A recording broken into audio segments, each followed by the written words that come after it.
ప్రేక్షకులందరికీ నమస్కారం అండి. మనం మనం ఛానల్‌లో ఏంటంటే చాలా వరకు ఒక ఇల్లు కట్టాలి అంటే దానికి సంబంధించిన కండిషన్స్ ఏం మాట్లాడతామంటే, ఖచ్చితంగా మీరు గణితం చేసి మాత్రమే ఇల్లు కట్టాలంటాం. అసలు ఈ గణితం అంటే ఏంటి సార్? చాలా మందికి డౌట్స్ ఉన్నాయి గదా! ఒక ఇల్లు యోగించాలి అంటే అసలు ఇంటి నిర్మాణం ఎలా చేయాలి? First condition.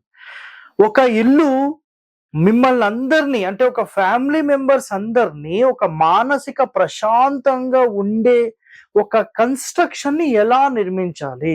సో ఇది వెరీ వెరీ ఇంపార్టెంట్. ప్రాణం అనేది దేనికైనా ఉంటుంది, ఉండదంటారా చెప్పండి? ఒక వస్తువుకైనా ప్రాణం ఉంటుంది, ఒక ఇంటికైనా ప్రాణం ఉంటుంది, ఒక మనిషికైనా ప్రాణం ఉంటుంది. ఏ రోజైతే ఆ ప్రాణం ఉండదో ఆ మరుక్షణమే ఆ ఇల్లు వ్యర్థమైపోతుంది. ఒక మనిషి శరీరంలో ప్రాణం లేదు అంటే ఒక 24 అవర్స్ కూడా ఆ మనిషిని ఇంట్లో ఉండనివ్వరు. తీసుకొని పోతారు, పాతి పెట్టడమా తగలబెట్టడమా చేసేస్తారు. సో అలాంటి ప్రాణం, అలాంటి ఒక సోల్ ఎనర్జీ అసలు ఎలా ఉండాలి, ఏ కొలత ప్రమాణాల ప్రకారం ఉండాలి, ఎలాంటి కొలత ప్రమాణాల ప్రకారం ఒక ఇంటి నిర్మాణం చేస్తే ఆ ఇంటి లోపల ఉండే సోల్ ఎనర్జీ యొక్క శక్తి అలా ఉంటుంది. సో అలాంటి ఒక శక్తిని నిర్మించాలంటే ఎలాంటి కొలత ప్రమాణాలు మనకు కావాలి? హస్త ప్రమాణం, తాళం ప్రమాణం, వితస్తి ప్రమాణం, అంగుళ ప్రమాణం, ఇలా చాలా క్యాలిక్యులేషన్స్ అనేవి ఉంటాయి. సో ఇలాంటి క్యాలిక్యులేషన్స్ అన్నీ మనం చేసి 100% ఒక మంచి ఆరోగ్యవంతమైన ఒక ఇంటి నిర్మాణం చేయాలంటే అసలు ఏ విధంగా ఈ క్యాలిక్యులేషన్స్ ఉంటాయి తెలుసా? చాలా మందికి తెలియదు. సో ఈ వీడియోలో మీరు 100% వీటికి సంబంధించిన రహస్యాలు ఏంటి, హరివాస్తు అసలు ఎలా ఫాలో అవుతారు, అసలు ఒరిజినల్ సిస్టమ్ ఆఫ్ ఒక బిల్డింగ్ కన్స్ట్రక్షన్ వే ఏంటి, అసలు వాటికి సంబంధించిన నియమాలు ఏంటి, ఈ వీడియోలో తెలుసుకుందాం. సో ఇల్లు ఎవరి పేరు మీద కట్టాలి? సో సాధ్యమైనంత వరకు మీరు ఎవరిని అడిగినా ఇల్లు ఎవరి పేరు మీద ఏమండి, యజమాని పేరు మీద కట్టేస్తారు. సింపుల్ కదా? రాంగ్ అండి. సో గుర్తుపెట్టుకోండి, హస్బెండ్ పేరు మీదనా వైఫ్ పేరు మీదనా మీకు ఇల్లు కట్టే యోగం బలం ఉంటే వాళ్ళతో మొదలు పెట్టించడం వరకే. బట్ ఎప్పుడైతే మీరు ఒక గృహ నిర్మాణం చేస్తున్నారో, ఇది మొత్తం మీ స్థలం అనుకుందాం. ఒక ఎగ్జాంపుల్, ఇక్కడ కొలతలు అవన్నీ సెకండరీ అండి, అవన్నీ వదిలేసేయండి. ఇది ఒక 40 ఫీట్ అనుకోండి, ఇది ఒక 60 ఫీట్ అనుకోండి. ఒక గృహానికి సంబంధించి ఇది తూర్పు ఫేసింగ్ అయితే, పోనీ పడమర ఫేసింగ్ సార్ మీరు ఎప్పుడు ఒకటే చెప్తున్నారు అంటారు మళ్ళీ. సో ఇక్కడ చూడండి, ఈ పీస్ కట్ ఇక్కడ చూడండి, మీరు ఎప్పుడు తూర్పు ఫేసింగే చెప్తారని చెప్తూ ఉంటారు కదా. సో ఇక్కడ చూడండి, దక్షిణం ఫేసింగ్ అయినా ఉత్తరం ఫేసింగ్ అయినా ఏదైనా ఒకటి, బట్ కండిషన్స్ అనేవి డిఫరెంట్ గా ఉంటాయి. క్లియర్? ఇప్పుడు ఒక గృహ నిర్మాణం ఇట్లా చేస్తున్నాం మనం, ఎనీ ఫేసింగ్, అందుకని క్లియర్ గా చెప్తున్నాను, ఎనీ ఫేసింగ్. సో అసలు ఈ గృహానికి సంబంధించి ఈ క్యాలిక్యులేషన్, ఇక్కడ చూడండి క్యాలిక్యులేషన్ అని రాస్తున్నాను, క్యాలిక్యులేషన్. అసలు ఈ క్యాలిక్యులేషన్ ఎందుకు చేయాలి? మొట్టమొదటి ప్రశ్న చాలా మందికి రావచ్చు. సో నేను ఈ వీడియోలో మీకు క్లారిటీగా చెప్పేస్తాను. ఈ క్యాలిక్యులేషన్ అంటే ఏంటంటే, ఒక మ్యారేజ్ చేసే బిఫోర్ అమ్మాయికి సంబంధించిన జాతకము, అబ్బాయికి సంబంధించిన జాతకము మ్యాచ్ చేస్తారు. మ్యాచ్ చేసి అసలు వీళ్ళిద్దరి నక్షత్రాలు ఎలా ఉన్నాయి, దాని తర్వాత వర్గు ఏది ఉంది, దాని తర్వాత వీళ్ళ జాతకాలు ఎలా ఉన్నాయి, వీళ్ళ రాసులు ఎలా ఉన్నాయి, వీళ్ళ భవిష్యత్ ఎలా ఉంది, ఇవన్నీ క్యాలిక్యులేషన్ చేస్తారు. ఎస్ ఆర్ నో అర్థం చేసుకోండి మీరందరూ. సో ఇలాంటి క్యాలిక్యులేషన్స్ ఎప్పుడైతే మనము కేవలం ఒక పెళ్లి చేసుకునే క్రమంలో మనం ఏదైతే చేస్తున్నామో, ఎందుకు చేస్తున్నామని మాట్లాడితే వాళ్ళిద్దరూ బాగుండడానికి అని మాట్లాడతారు. ఎవరైనా సరే అందులో గుణాలన్నీ కలవాలి. ప్రేమగా ఉంటారా, పని చేస్తారా, ఎక్కువగా శక్తివంతులా, వాళ్ళకి ఏమైనా ఆరోగ్య సమస్యలు, ఇలా అన్ని క్యాలిక్యులేషన్స్ ఉంటాయి కదా. అలాగే ఒక ఇల్లు నిర్మించాలంటే ధనమని, రుణమని, యోని అని, ఆయమని, నక్షత్రం అని, దాని తర్వాత దీంట్లోపల ఇంకా మనం చెక్ చేసే విధానాలు చాలా ఉంటాయి. సో ఇన్ని గణం చెక్ చేసి మరి ఇవన్నీ ఎందుకు కట్టాలి అని భావిస్తే గనక, భార్యాభర్తలు ఎలాగైతే ప్రేమ అనుబంధాలతో బాగుండాలని మీరందరూ కోరి ఆ పెళ్లి చేస్తారో, ముందే జాతకాలన్నీ చూసుకొని చేస్తారో, సో అలాగే ఇంటి నిర్మాణం చేస్తాం. సార్ మీరు చెప్పింది బానే ఉంది. కాకపోతే చాలా పెళ్ళిళ్ళు మళ్ళీ పెటాకులు అవుతున్నాయి కదా అంటారు. సార్ నేను ఒకటి చెప్తాను. 100% మీరు చెప్పిన మాట కూడా వాస్తవమే. నేను కాదని చెప్పను. కానీ కేవలము ఈ గణాల ప్రకారం చూసి 36కి 24 వచ్చాయి పెళ్లి చేసిండంటే కాదండి. మొత్తం జాతకంలో డెప్త్ ఎలా చూడాలనేది చాలా మంది సిద్ధాంతులకు తెలిసిన ఈ కలికాలం కాబట్టి అది చెప్పలేకపోతున్నారు. వస్తారు ఒక 100 రూపాయలు 200 ఎట్లా ఉంది చెప్పండి. రైట్ వద్దురా బానే ఉంది కదా, రైట్ ఓకే కథం అయిపోయింది.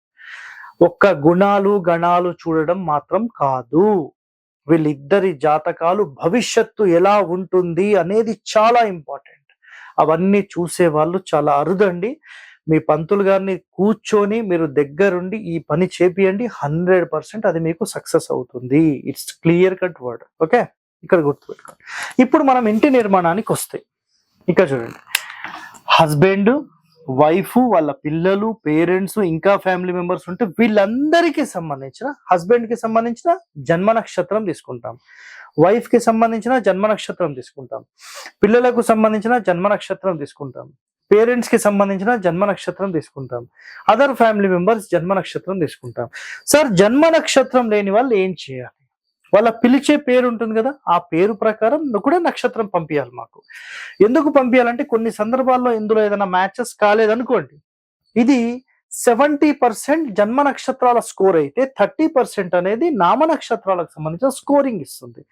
అయితే వీళ్ళందరి నక్షత్రాలు తీసుకొని అన్ని నక్షత్రాలకు మ్యాచ్ అయిన కొన్ని నక్షత్రాలు వస్తాయి. 1 కానీ, ఫర్ ఎగ్జాంపుల్ 4 కానీ, 5 కానీ, 6 కానీ, 8 కానీ, ఇట్లా కొన్ని నక్షత్రాలు ఉంటాయి. ఆ నక్షత్రాలు అందరికీ మ్యాచ్ అయిన ఒక నక్షత్రం ఏది వస్తుందో అదే నక్షత్రం ఈ ఇంటి కొలతకు వచ్చే విధంగా సెట్ చేస్తాం. ఫర్ ఎగ్జాంపుల్ వీళ్ళు ఒక 30 అన్నారు అనుకోండి, ఆటోమేటిక్గా ఇది ఎంత అవుతుంది? 120 మొత్తం చుట్టుకొలత, 120 ఫీట్ల చుట్టుకొలత. ఈ చుట్టుకొలతకు వీళ్ళందరికీ మ్యాచ్ అయిన ఈ నక్షత్రం వస్తుందా లేదా మేము లెక్క స్టార్ట్ చేస్తాం. ఎట్లా స్టార్ట్ చేస్తాం? 120 అయితే 115 నుంచి 125 వరకు ఒక్కొక్క అంగుళం చెక్ చేసుకుంటూ వెళ్తాం. ఫర్ ఎగ్జాంపుల్ కరెక్ట్ గా వీళ్ళకు ఒక్క 120 కదా, 121.5 వచ్చింది అనుకోండి, దీనిని 4 భాగాలుగా డివైడ్ చేసేస్తాం. అప్పుడు ఎంత వస్తుంది ఇది? ఫర్ ఎగ్జాంపుల్ అంటే కూడా మీకు ఒక 18 ఇంచెస్ అంటే 4.5 ఇంచ్. 4.5 ఇంచ్ అంటే మీకు 30 అడుగుల 4.5 ఇంచులు బరోబ్బర్ వచ్చేసింది వీళ్ళకు. సో 30 అడుగుల 4.5, 30 అడుగుల 4.5, 30 అడుగుల 4.5, 30 అడుగుల 4.5 కరెక్ట్ గా ఈ కొలత ప్రమాణంలో ఆ ఇంటి నిర్మాణం చేస్తాం.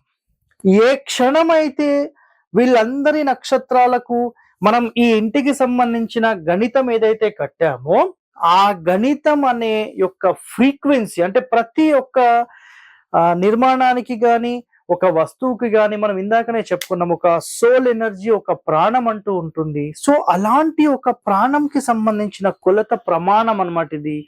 అలాంటి ఒక కొలత ప్రమాణంలో మీరు ఏదైతే ఈ ఇంటి నిర్మాణం చేస్తున్నారో ఆ ఇంటి నిర్మాణానికి సంబంధించిన కొలత కరెక్ట్ గా వచ్చేలాగా మీరు తీసుకుంటే ఈ ఫ్యామిలీ మెంబర్స్ ఎవరైతే ఉంటారో ఈ ఇంటి లోపలికి వచ్చి అలా కూర్చున్న వెంటనే అబ్బా ఈ ఇల్లు ఎంత హ్యాపీగా ఉంటుంది, నాకు ఎన్ని సమస్యలుండి పొద్దు నుంచి రాత్రి తిరిగినా నా ఇంటికి చేరుకున్న వెంటనే నాకు చాలా ఆనందంగా ఉంటుంది.